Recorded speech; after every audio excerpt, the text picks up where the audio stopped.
This is NBC Palm Springs. Breaking news.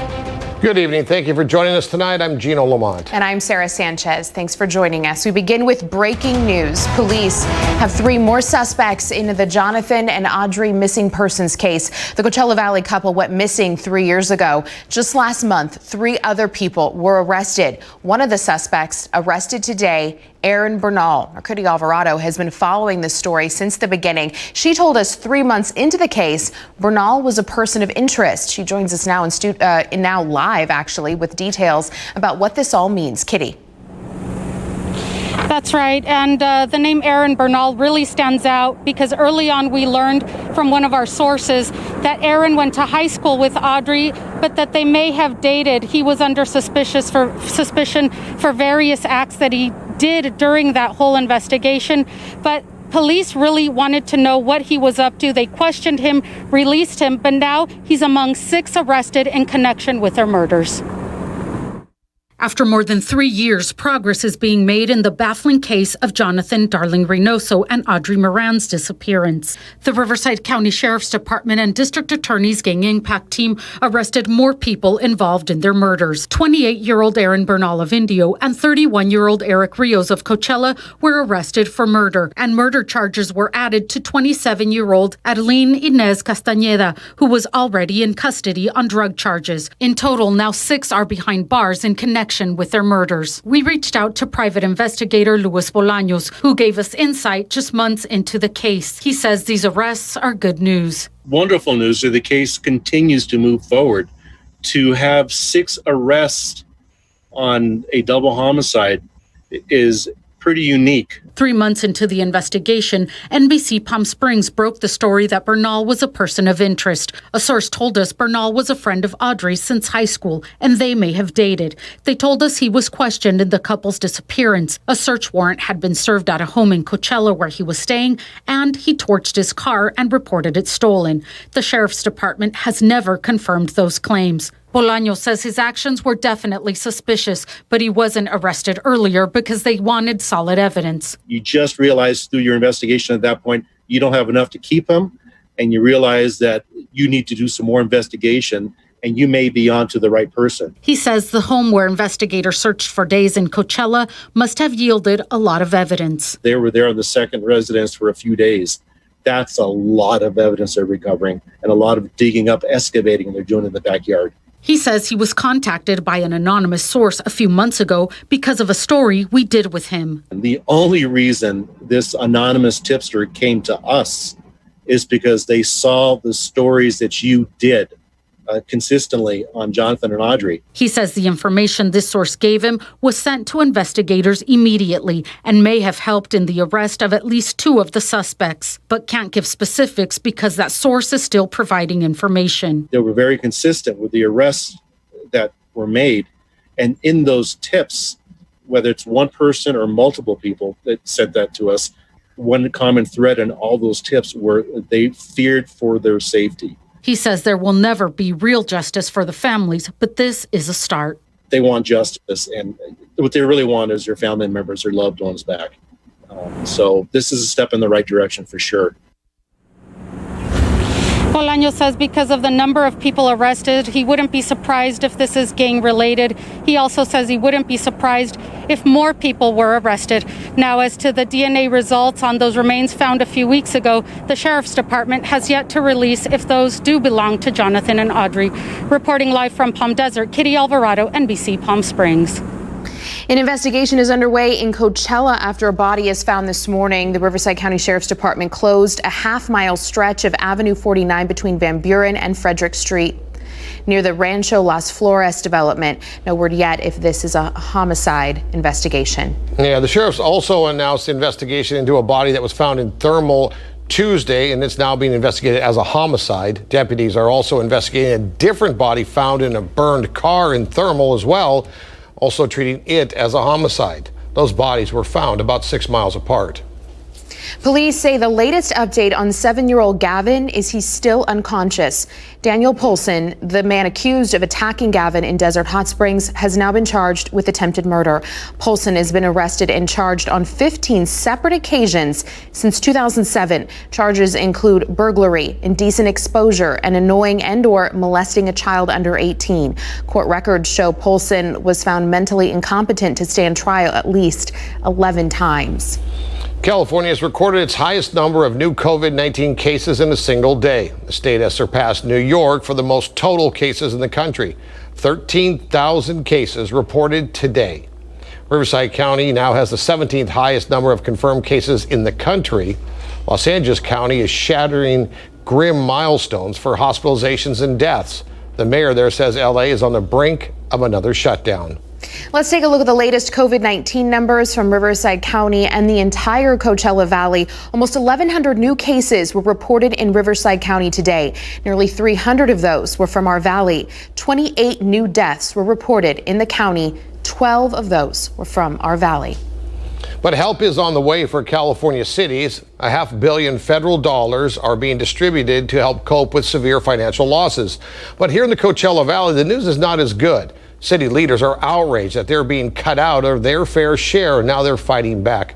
Daytona Everett joins us now with more on that story. Daytona, what's the city upset about? Yeah, Gino, there's a shared frustration from Palm Springs Mayor Jeff Kors and Assemblyman Chad Mays. They're wondering why a resident in Riverside is worth so much more than a resident in Palm Springs, according to the CARES Act funding. The state says it's all due to population, but these local leaders aren't buying it.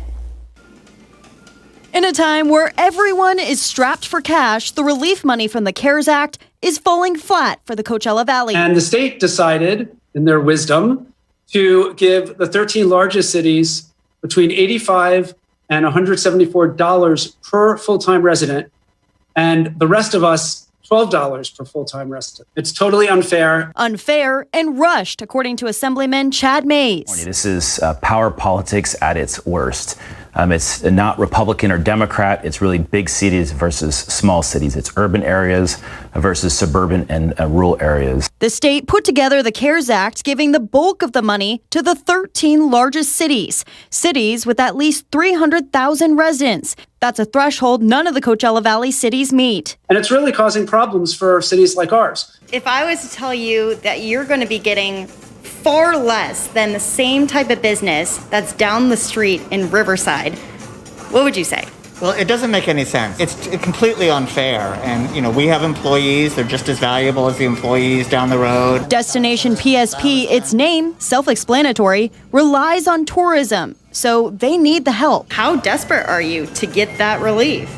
We are extremely desperate. So it's incumbent upon me, it's incumbent upon all of us as elected officials, local elected officials that represent small cities, to advocate and say enough's enough. We need to make sure that we get our fair share. Needless to say, the governor's office has been getting quite a few phone calls lately. We reached out multiple times but haven't received a response. Assemblyman Mays says he's advocating for a special session to deal with all things related to the pandemic. And Mayor Kors has been in communication with the White House about funding. For NBC Palm Springs, I'm Daytona Everett. All right, thank you, Daytona. According to the World Health Organization, 23 coronavirus vaccines are currently in clinical trials across the world. America's top infectious disease expert, Dr. Anthony Fauci, says people should get a vaccine as soon as one is approved. Experts are worried when it's finally released, though, many Americans will reject it. Already surveys are showing us that nearly half of people are not inclined to take a COVID-19 vaccine, even if it was available today. That's a shocking number, and it's deeply concerning. One poll has shown only about half of Americans say they'd get the vaccine. 20% said they wouldn't get it, and the rest said they just weren't sure. Other polls say about 2/3 of Americans will get the vaccine.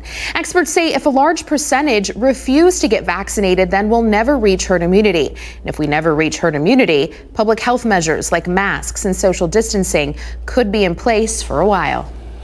A Quest Diagnostics executive warns U.S. labs won't be able to cope with a surge in demand for coronavirus tests this fall.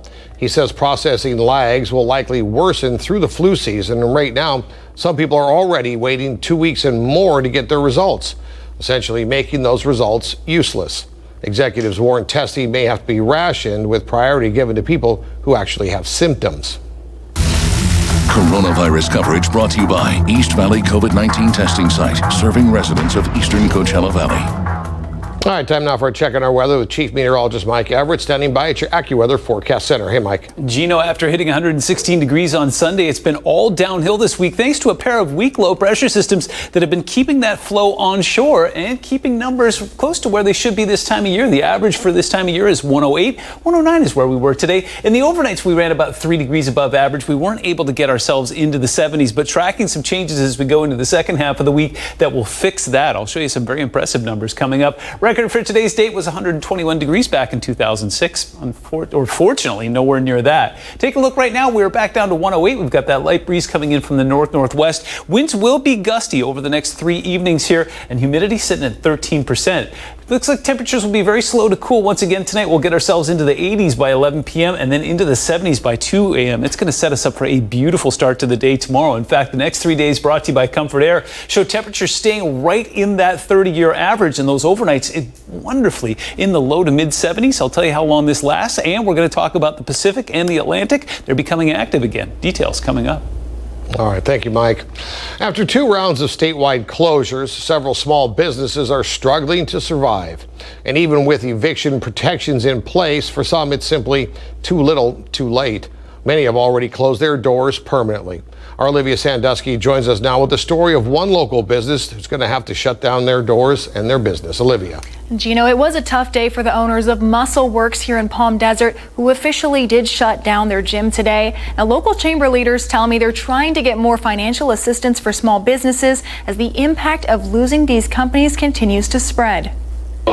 Friends help Heidi and Eric wheel equipment out of their permanently closed gym just 5 months after the business opened to the public. We had put everything we had saved into putting this and putting it on and building it out, and it's wrecked us as far as financially. Muscle Works in Palm Desert offers physical therapy to people with specialized needs like injuries or a medical illness, and their clients are sad to see them go. They actually care about each of their clients individually and their recovery, their progress of bettering themselves physically, mentally, and emotionally. The couple applied for the Unite Palm Desert Economic Relief Loan, but were devastated to hear they were denied. To receive that letter, it was like, that was the final nail in the coffin for us. The state and county both have eviction moratoriums in place, but the Domers would still have to pay on the back end and say with no revenue coming in, that would be impossible. As several small businesses close permanently, the president of the Greater Coachella Valley Chamber of Commerce says they're continuously applying for help. Right now, we're in a position where we need assistance from the federal, state, county, city level government, wherever we can get it. He also says the effects of these closures stretch beyond a single company. We know that money that is spent locally on small businesses, that money tends to stay within the valley. It gets recirculated. As opposed to money that may go into national chains or big box. And now the Domers are urging the community to continue to support local businesses. We just try to do something for ourselves for once. And, this is what happens. The Greater Coachella Valley Chamber is hoping to hear back on some additional federal assistance in the coming weeks. They also have this section on their website completely devoted to small businesses if you'd like to look up more information. Olivia Sandusky, NBC Palm Springs. All right, thank you, Olivia. Hate to see those local businesses going down. All right, coming up, the suspect in the fatal shooting at a federal judge's home in New Jersey could have a dark connection to us here in California. We'll tell you about that coming up.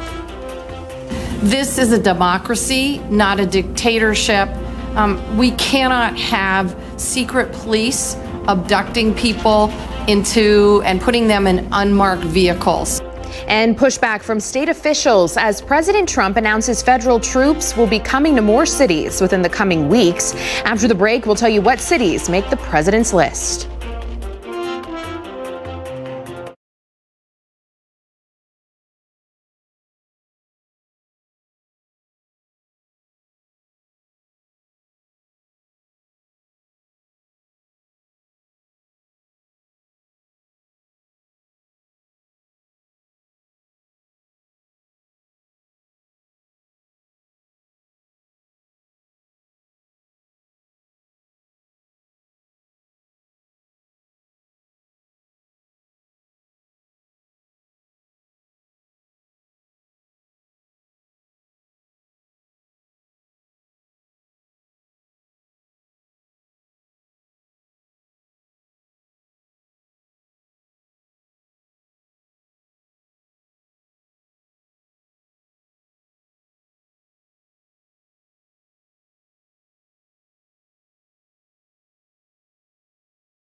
President Trump doubles down on his plan to send federal troops into American cities dealing with a spike in violent crime. Leaders in those cities say the troops are not welcome and could actually escalate the problem. Agents are already on the ground in Kansas City, and they're heading to Chicago next. After that, Albuquerque, New Mexico. The FBI is now officially linked one man to murders in New Jersey and California. On July 11th, a person in a FedEx uniform shot and killed Mark Angelucci, a lawyer, at his San Bernardino home. Angelucci was a prominent attorney who had professional ties to the suspect, Roy Hollander. Police say this past weekend, Hollander also killed a New Jersey judge's son and injured her husband. Hollander was wearing a FedEx uniform in that killing as well. Hollander was found dead yesterday. Sources say he shot himself. We'll be right back after the break. Mike has a look at the forecast when we come back. Hi, Mike. Hi, Sarah. I'm tracking some temperatures that are looking really good going into the weekend. Take advantage because it gets warm next week. Details on that and activity in the Atlantic and the Pacific when we come back.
Welcome back. Another gorgeous live look to bring you back. This one courtesy of our Agua Caliente Casino Cam and Rancho Mirage. Once again, tracking some low-level moisture hanging out near the mountains there. Marine layer was thick near the coast today, about 2,500 feet. A lot of folks encountering some fog as soon as they got through the Banning Pass. That'll be an issue again tomorrow. We'll talk about why coming up in just a moment. Here's another live look for you. This one courtesy of our Agua Caliente Casino Cam in downtown. Looking off towards that sunset. It is gorgeous tonight. This is my current favorite cam, however. This is Anchorage, Alaska. Currently 59 degrees there, some rain moving through, but that's not the big story in Alaska. The big story is what happened last night just after 10 p.m. A 7.8 magnitude earthquake rocked the region, briefly raised tsunami warnings across the entire Pacific. Those have been allowed to expire. No tsunami ever developed, but a lot of folks on their toes overnight last night. And you can see very clearly a lot of tectonic activity in the region overnight last night. Here's what we're looking at in the Pacific. Douglas is a now named storm and expected to strengthen to a Cat 3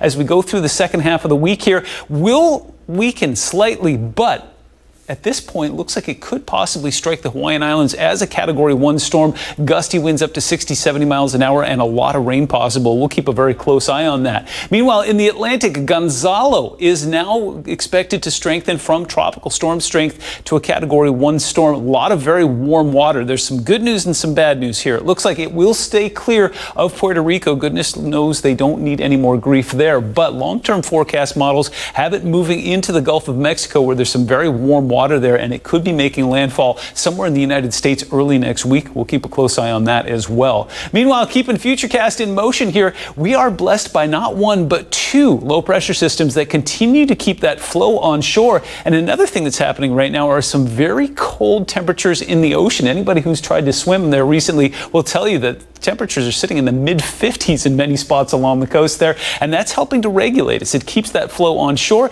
and it keeps our temperatures in check. That will change next week. High pressure will build in, but in the meantime, it also keeps all of that monsoonal moisture well off towards our east. Case in point, it's cool along the coast right now. 71 in LA. They were 83 this time yesterday. 71 in San Diego, 72 in Oceanside, a chilly 65 in Santa Barbara. 107 seems to be the popular number from Vegas all the way through to Yuma. That's where we are right now as well. Havasu joining in on that as well. Current winds coming in sustained about 16 to 20 miles an hour. They'll gust up to about 30 miles an hour, 35 in the passes tonight. That's going to be a thing over the next couple nights. But look at this. We are going to be very cool tomorrow morning. We'll start in the low 70s and we'll only hit 106 as we go towards the afternoon. 108 in Indio and in Palm Desert. We'll see that in 98 in Joshua Tree. It's going to be a very temperate day tomorrow. Your Comfort Air 7-day forecast shows us getting to keep that going into the weekend. Take advantage because high pressure builds next week. Will be 114 next Wednesday.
In consumer news tonight, some countries in the Caribbean have reopened for non-essential travel, but experts say this could be premature. Most countries require negative COVID tests to even be let into the country, but this doesn't guarantee it'll stop the spread.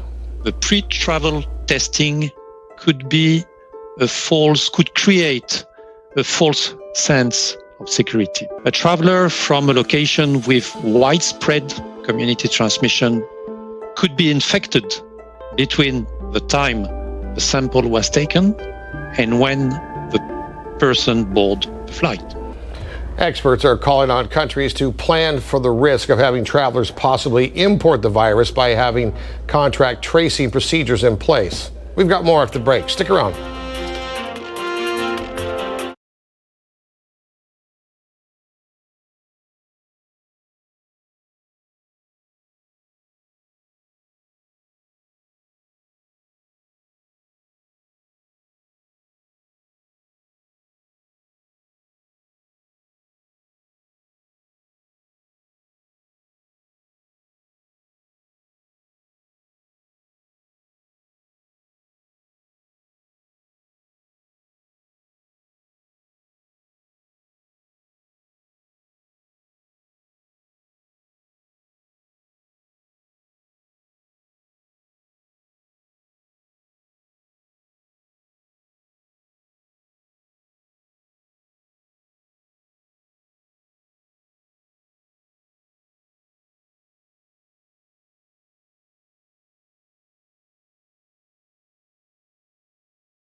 All right, in case you missed any or a part of this show, and you'd like to see it again, a story that you were interested in that you maybe want to see one more time, just scan the QR code there. It'll take you right to all of our social media websites. See you back here at 6.